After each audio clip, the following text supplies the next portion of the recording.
گزشتہ ہفتے میں سورہ انعام کی آیت نمبر 65 پر گفتگو ہو رہی تھی۔ اس سے پہلے کی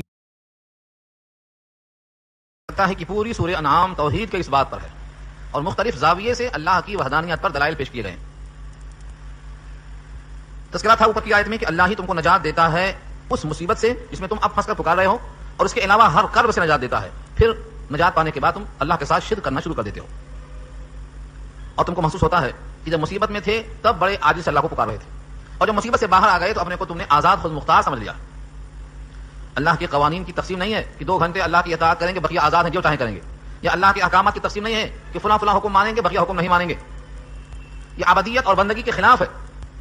نبی کی لائی ہوئی شریعت پوری کی پوری ماننا ہے، جمیع ما جاء بہ الرسول، تب ایمان بنے گا۔ تو شرک کرنے والا یہ بھول جاتا ہے کہ ابھی تھوڑی دیر پہلے مصیبت میں نے اس کو پکارا تھا، میری مصیبت دور کر دی گئی، سختیاں تلخیاں سب ختم کر دی گئی۔ جیسے ہی راحت میں آتا وہ سمجھتا ہے کہ اب میری لگام کسی کے ہاتھ میں نہیں ہے۔ ہماری حیات اللہ کی عطا ہے، ہر وقت اسی کی قدرت میں ہے۔ جس وقت چاہا ہماری حیات سلب کر لے سکتا ہے۔ لکھا جا چکا ہے ہماری حیات کب تک ہے مگر اسی کے علم ہے۔ ہم اس کے تصرف سے کبھی آزاد نہیں ہیں، ہم کبھی اس کی اطاعت سے باہر نہیں جا سکتے، ہم کبھی اپنی چلا نہیں سکتے۔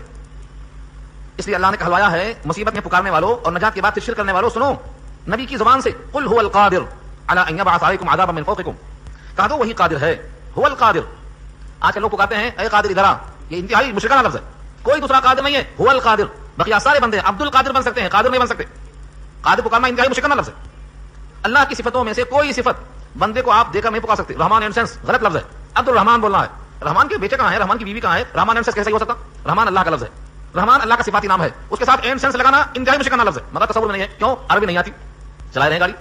هو القادر، اللہ کی ذات قادر ہے، سارے بندے عبد القادر ہیں، قادر کے بندے۔ اللہ نے کہا هو القادر، کہا تو وہی قدرت والا ہے۔ کس بات پر؟ علی ان یبعث علیکم عذابا من فوقکم، اس بات پر کہ بھیجے تم پر کوئی عذاب تمہارے سروں پر سے۔ سوچتے ہوں گے کہ جب آیت نازل ہوئی تھی کہ سروں پر سے عذاب کیسے آئے گا؟ اللہ نے اوپر سے پتھراؤ کر دیا تھا، قوم لوط پر اوپر سے پتھراؤ کیا کہ نہیں کیا؟ یہ اوپر کا عذاب تھا۔ اوپر سے بارش برسایا تھا قوم نوح پر، نیچے سے پانی بھی ابلتا تھا، اوپر سے بارش آتی تھی، وہ بارش اور نیچے کے پانی سے مل کر طوفان نوح آیا تھا، یہ اوپر کا عذاب تھا۔ اللہ تعالیٰ اوپر سے عذاب دینے پر قادر ہیں، اور آج تو اوپر سے اتنے عذاب کی قسمیں ہیں کہ ہم بول نہیں سکتے۔ جب دیکھو میزائل برس رہا ہے، جب دیکھو میزائل برستا ہے، دیکھے دیکھے تک گھر تباہ ہو جا رہا ہے۔ اوپر کا عذاب تو اب بے شمار ہو گیا ہے، اور گزشتہ یہ بحث آ چکی ہے کہ نہیں سمجھنا کہ فلاں اور فلاں اور فلاں کر رہے ہیں، یہ سب ہمارے اعمال کا نتیجہ ہے۔ اعمالکم اعمالکم، ہم نے اللہ کی نہیں مانی، رسول کی نہیں مانی، قرآن کی نہیں مانی، تو اللہ کی طرف سے ہمارے اوپر یہ آفتیں مقدر ہو گئی۔ مثال دیا تھا میں نے، کتے کو پتھر لگتا ہے تو کتا پتھر کو نہیں بھوکتا، پھینکنے والے کو بھوکتا ہے۔ اور گزشتہ آپ 10 میں سن چکے ہیں کہ زمین پر پتا بھی گرتا ہے تو اللہ کے علم میں ہوتا ہے۔ جب پتا گرتا ہے اللہ کے علم میں ہے، تو اتنے بڑے بڑے میزائل سے اتنے بڑے بڑے گھر، اتنی عمارتیں گر جا رہی ہیں، یہ اللہ کے علم میں نہیں ہے؟ ذرہ ذرہ اللہ کے علم ہے۔ پھر ایسا ہو کیوں رہا ہے؟ وہ طاقتور ہے، وہ قدرت والا ہے، وہ جو چاہے کر سکتا ہے، علیم اور خبیر اور بصیر اور سمیع ہے۔ اس لیے کہ ہم نے اعمال ہی ایسے بنائے ہیں، جیسے اعمال جائیں گے اوپر ویسے فیصلے اوپر سے نازل ہوں گے۔ ذاتی راہ نہیں ہے۔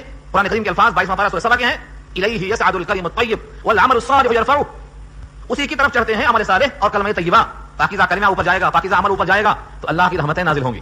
اگر سارے اعمال صحیح ہیں پھر بھی آفت آئی تو اب 2 حال سے خالی نہیں، یا تو رفع درجات کے لیے ہے، ترقیات کے لیے ہے جیسے انبیاء پر آئیں، یا پھر گناہ کے جھڑنے کے لیے ہے تاکہ بندہ یہیں پاک و صاف ہو جائے اور وہاں درجات میں کوئی رکاوٹ نہ ہونے پائے۔ تو اللہ قادر ہے اللہ اس بات پر ان یبعث کہ بھیجیں علیکم تم پر، عذابا میں تنوین ہے، کسی قسم کا عذاب بھیجنے پر قادر ہیں، ہواؤں کا عذاب، پانی کا عذاب، اور کچھ آسمان کو گرانے کا عذاب۔